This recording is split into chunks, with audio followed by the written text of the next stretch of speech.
Yes, it is true, viewers, that we come from a country where it is heavily criminalized to talk about the government, let alone the government officials.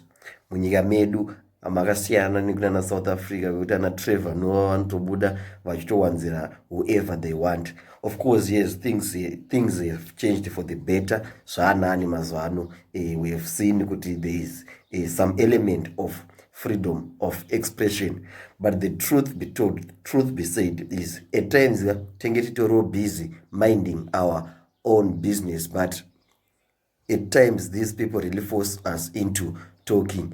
Yes, I'm speaking about none other than the Minister of Defense, Opa Muchinguri Kashiri. We have all seen the video. It has been viral. Takaona the utterances she made in Chinoi during a certain meeting Nemaho collaborators, and it surely received mixed feelings as much as the citizenry is concerned, even in some government officials, personalities, and also the ministry at large. Because if you hold a public figure, you are speaking for, say for example, being the Minister of Defense, she's speaking for the ministry, she's speaking for the ruling party, that is ZANU-PF. She's also speaking on behalf of the government, because we have seen on certain times, on certain stages, she has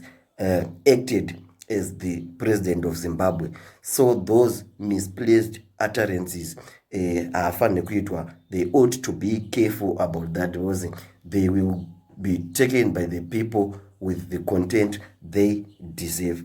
But the truth is, minister acted kunge mutodi, do kunonzi kumutodi. She truly belittled herself to match the likes of Anna Mutodi. Mutodi ndiye energy, Mutodi deputy minister anozikana zvakare nerumba. I have said it on many occasions that Mutodi is the MDC Charlton Wende. Yes, ndo timu rekubuda offside kumapati vachitaura zvimwe zvinhu zvekuti party inosara iri between the crossroads yekuti should we side with this or not, or tongosiyana nawo nekuti vanopenga. That is the effect ina Charlton Wende mu the MDC and ina energy Mutodi mu ZANU-PF. We have seen Charlton Wende, yes, akaitawo ka great improvement kubva paakaitwa secretary general. Zvaanani, haachangorotomoke sezvaaita kudhara, but energy Mutodi aramba kuchinjwa neofisi yamuramba. Anodhisa munhu waanoda, it will anoita zvaanoda, anongotaura.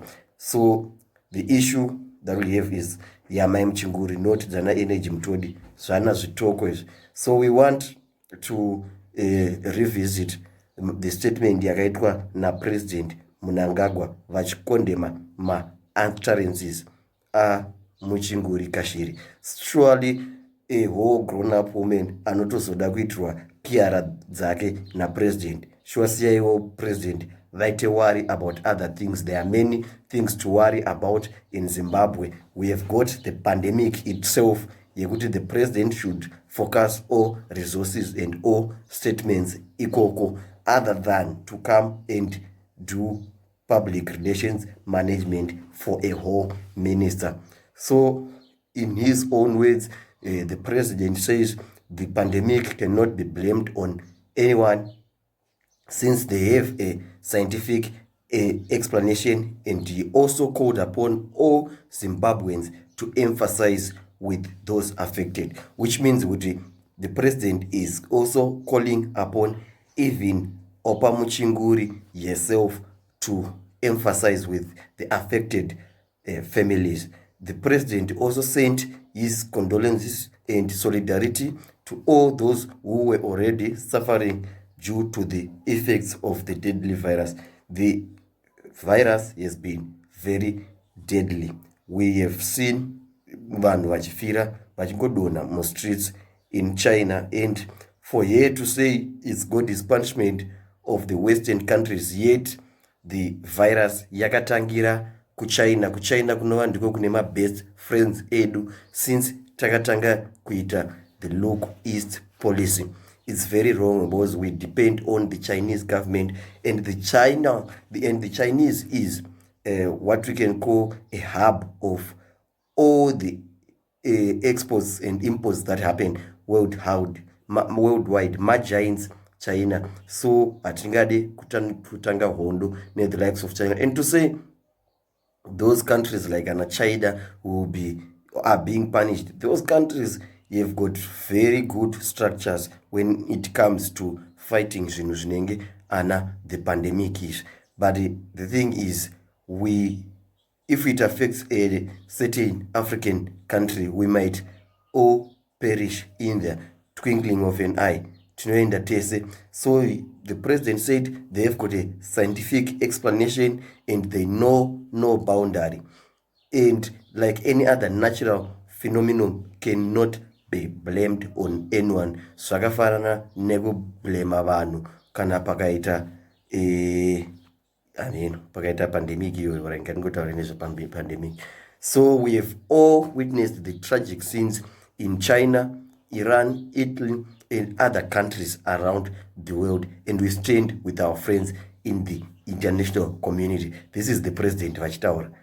Kana nemiwa mudadeo here na president wenyu kana achita come in paninyaya dzakadai. So a lot of people were speculating that she has got some level of immunity, so the president will just keep quiet and leave things as they were. But this time around, the president has said, no. Inyaya ikai haisi nyaya diki, inyaya inoda kuti tigadzirise kuitira the image yedu as a country, as a nation. The government. So he also emphasized that the government empathizes with the people affected around the globe and is ready to assist in whatever ways within our capacity. Yes, we have specified within our capacity, because munogona kuzouya nezvimwe zvinhu zvamunenge makukumbira zvatisingagone. So these remarks are said to be in response to the utterances dzakaitwa navaopa Muchinguri kuchinhoi kwavaitaurawo nemawo collaborators. So it's just a way to show us kuti this is not the position the whole government. It's an individual position. It's a position yaivo Mai Muchinguri Kashiri vasingavazive ndivo vaye vakamboimbirwa song naSimon Chopach Betu inenge ichinzi opa.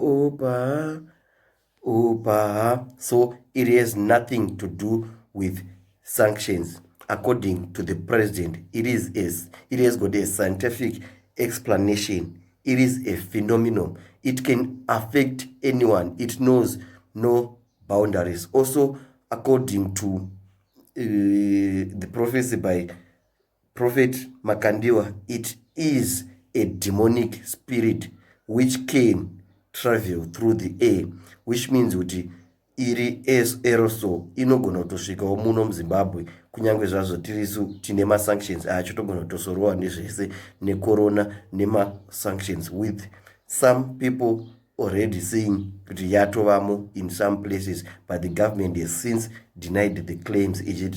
Yes, we have tested various cases, but we have not yet recorded any positive case. So we remain prayerful kuti aizosvike kuno, because trust me guys, the disease is very deadly, and it could even claim more casualties in the space of whatever space until it ends, because up to now there has been no cure.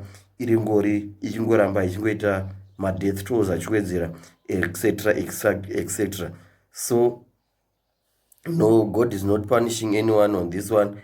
It's a virus, according to Mnangagwa, izvo yakatangira yakauya from seafood, but the demonic spirit has seen its breaking of the boundaries to even other African countries have since been affected. Ku England bhora rakatomira, even ku Italy bhora rakamira. For my fanatics ebhora, they know kuti the English Premier League yakamiswa, and also the Serie A yepaitaly yakamiswa, the Champions League zo yakatombomiswa futi nenyaya iyoyi yecoronavirus. So Zimbabwe President Mnangagwa vativo, Zimbabwe will stand with the international community in the fight, and they will look after each other, especially vanova vari weak and vulnerable. And the most good thing is Zimbabwe is ready to assist in whatever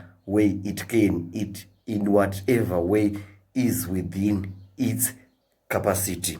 So this is the current update. The president has come in to enlighten us and also to rebuke the sentiments Zava Opa Muchinguri Kashiri.